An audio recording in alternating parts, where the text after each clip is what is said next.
Tribunars, harga beras di Namlea, Maluku diprediksi naik jelang Idul Adha. Harga beras di Pasar Impres Kota Namlea, Kabupaten Boro diprediksi akan mengalami kenaikan menjelang Idul Adha tahun 2024. Menurut Zaki, salah satu pedagang di pasar tersebut, harga beras akan mulai naik sekitar 4 hari sebelum perayaan Idul Adha.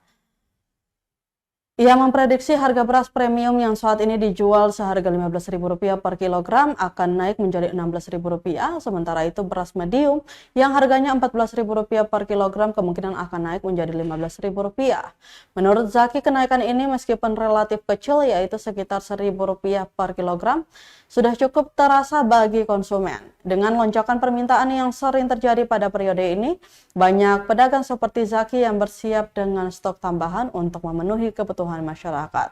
Ia menambahkan, Tribunars, harga beras jelang Idul Adha juga dapat berubah-ubah tergantung banyaknya pembeli.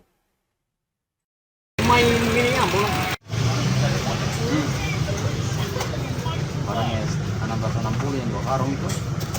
200 tambah sisanya 160.